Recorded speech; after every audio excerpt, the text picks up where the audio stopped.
اعوذ باللہ من الشیطان الرجیم بسم اللہ الرحمن الرحیم سورۃ المومن حامیم۔ اس کتاب کا نزول اس اللہ کی طرف سے ہے جو زبردست ہے، سب کچھ جاننے والا، گناہ معاف کرنے والا، توبہ قبول کرنے والا، سخت سزا دینے والا اور بڑا فضل والا ہے۔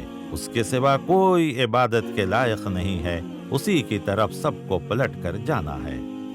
اللہ کے عرش کو اٹھانے والے اور اس کے گرد و پیش حاضر رہنے والے فرشتے اپنے رب کے حمد کے ساتھ اس کی تسبیح کرتے ہیں، وہ اس پر ایمان رکھتے ہیں اور ایمان والوں کے لیے مغفرت کی دعا کرتے ہیں۔ وہ فرشتے کہتے ہیں، اے ہمارے رب، تو اپنی رحمت اور علم سے ہر چیز پر چھایا ہوا ہے، بس معاف کر دے اور جہنم کے عذاب سے بچا لے ان لوگوں کو جنہوں نے توبہ کی ہے اور تیرا راستہ اختیار کیا ہے۔ فرشتے کہتے ہیں، انہیں یعنی مومنوں کو برائیوں سے محفوظ رکھ، جس کو تو نے قیامت کے دن برائیوں سے بچا لیا اس پر تو نے بڑا رحم فرمایا، اور یقیناً یہی بہت بڑی کامیابی ہے۔ قیامت کے دن کافروں سے جبکہ وہ آگ کے عذاب میں تڑپ رہے ہوں گے کہا جائے گا، آج تم کو خود اپنے اوپر جتنا شدید غصہ آ رہا ہے، یقیناً اللہ تم پر اس وقت اس سے زیادہ غضبناک ہوتا تھا جب تمہاری دنیاوی زندگی میں تمہیں ایمان کی طرف بلایا جاتا تھا اور تم انکار کیا کرتے تھے۔ کافر کہیں گے، اے ہمارے پروردگار، تو نے ہمیں 2 دفعہ موت اور 2 دفعہ زندگی دے دی، ہم اپنے گناہوں کا اعتراف کرتے ہیں، کیا اب یہاں سے نکلنے کا کوئی راستہ ہے؟ ان سے کہا جائے گا، آج تمہاری یہ حالت اس لیے ہے کیونکہ جب تمہیں ایک اکیلے اللہ کی طرف بلایا جاتا تھا تو تم ماننے سے انکار کر دیتے تھے، اور جب اللہ کے ساتھ شرک کرنے کے لیے کہا جاتا تھا تم مان لیتے تھے۔ پھر آگے کہا جائے گا، آج کے دن فیصلہ تو اللہ ہی کے پاس ہے جو بزرگ و برتر ہے۔ اس دن پوچھا جائے گا، لمن الملک اليوم، آج کے دن کس کی بادشاہی ہے؟ کسی کی ہمت نہیں ہوگی کہ اس کا جواب دے، اور اللہ تعالی خود ہی فرمائے گا، للہ الواحد القہار، فقط اللہ کی جو واحد اور قہار ہے۔ آگے یہ بھی کہا جائے گا، آج ہر متنفس کو اس کی کمائی کا بدلہ دیا جائے گا، آج کسی پر کوئی ظلم نہ ہوگا، بے شک اللہ حساب لینے میں بہت تیز ہے۔ اللہ تعالیٰ آنکھوں کی خیانت اور سینوں کے پوشیدہ راز تک سے واقف ہے، اور اللہ ٹھیک ٹھیک فیصلہ فرمائے گا۔ اللہ نے موسیٰ علیہ السلام کو اپنی نشانیوں اور ماموریت کی نمایاں سند کے ساتھ فرعون، حامان اور قارون کے پاس بھیجا، مگر انہوں نے موسیٰ علیہ السلام کو جادوگر اور جھوٹا قرار دیا۔ جب موسیٰ علیہ السلام اللہ کی طرف سے حق ان کے سامنے لے آئے، انہوں نے کہا، جو لوگ موسیٰ کے ساتھ ایمان لاتے ہیں ان سب کے لڑکوں کو قتل کر دو اور صرف ان کی لڑکیوں کو زندہ چھوڑ دو، مگر کافروں کی چالیں اکارت ہی رہ گئیں۔ بالآخر فرعون نے موسیٰ علیہ السلام کو قتل نہ کرنے کا مشورہ دینے والے اپنے درباریوں سے کہا، مجھے موسیٰ علیہ السلام کو قتل ہی کرنے دو اور اسے اپنے رب کو پکار کر دیکھنے دو، مجھے خوف ہے کہ یہ کہیں تمہارا دین نہ بدل سکتا ہے یا پھر ملک میں کوئی فساد برپا کر سکتا ہے۔ جب یہ بات موسیٰ علیہ السلام کو معلوم ہوئی تو انہوں نے کہا، میں نے تو روز حساب پر ایمان نہ رکھنے والے ہر متکبر کے مقابلے میں اپنے اور تمہارے رب کی پناہ لے لی ہے۔ ایک مومن شخص جو کہ فرعون کے خاندان سے تھا اور اپنا ایمان چھپائے ہوئے تھا بول اٹھا، کیا تم ایک شخص یعنی موسیٰ علیہ السلام کو صرف اس وجہ سے قتل کرو گے کیونکہ وہ کہتا ہے کہ میرا رب اللہ ہے اور وہ اپنے ساتھ اللہ کی طرف سے روشن دلائل لے کر آیا ہے؟ اس مومن شخص نے مزید تنبیہ کرتے ہوئے کہا، اے میری قوم کے لوگوں، مجھے اندیشہ ہے کہ تم پر تباہی کا وہ دن نہ آئے جو پچھلی امتوں پر آ چکا ہے، جیسے کہ قوم نوح، عاد اور ثمود اور ان کے بعد آنے والوں کا حال ہوا تھا۔ اس مومن نے یوسف علیہ السلام کی یاد دلاتے ہوئے کہا کہ وہ مصر والوں کے پاس واضح دلیلیں لے کر آئے تھے، مگر قوم ہمیشہ شکوک و شبہات میں پڑی رہی، اس نے کہا اللہ ان سب لوگوں کو گمراہی میں ڈال دیتا ہے جو حد سے گزرنے والے اور شک و شبہ کرنے والے ہوتے ہیں۔ یہ سن کر فرعون نے اپنے سب سے بڑے مذہبی پیشوا سے کہا، اے حامان، میرے لیے ایک بلند و بالا عمارت بنا تاکہ میں آسمانوں تک پہنچ سکوں اور خود اپنی آنکھوں سے موسیٰ کے رب کو جھانک کر دیکھ سکوں۔ بے شک میں سمجھتا ہوں کہ یہ ایک جھوٹا شخص ہے۔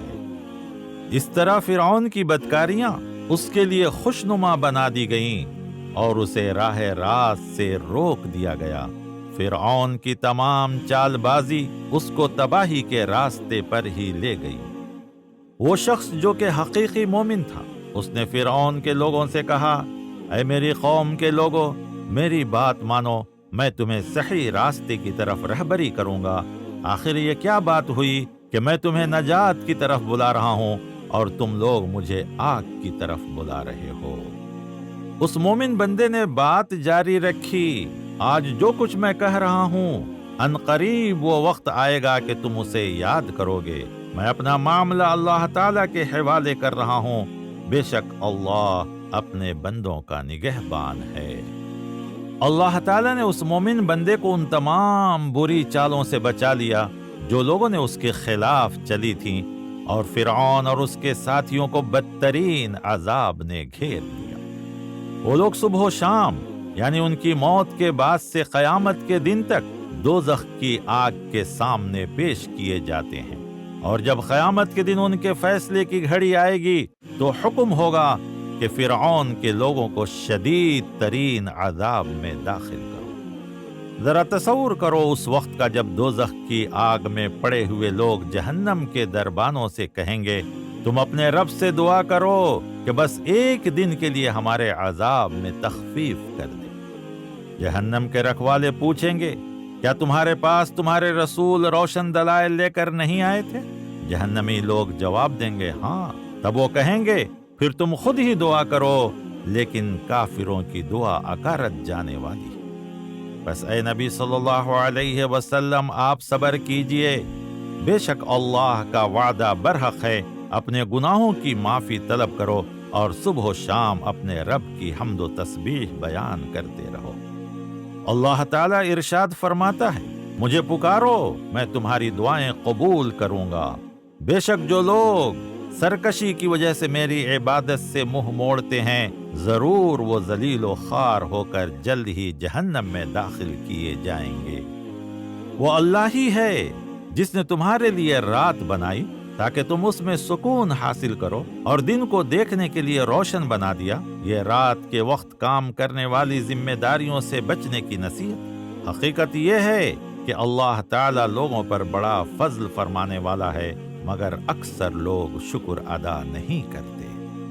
وہ اللہ ہی ہے جس نے تمہیں مٹی سے پیدا کیا، پھر نطفے سے، پھر جونک جیسے خون کے لوتھڑے سے، پھر وہ تمہیں یعنی ماں کے رحم میں سے بچے کی شکل میں نکالتا ہے، پھر تمہیں بڑھاتا ہے تاکہ تم اپنی پوری قوت تک پہنچ جاؤ، پھر تمہیں بڑھاپے کی عمر تک بڑھاتا ہے، حالانکہ تم میں سے بعض اس سے پہلے ہی فوت ہو جاتے ہیں۔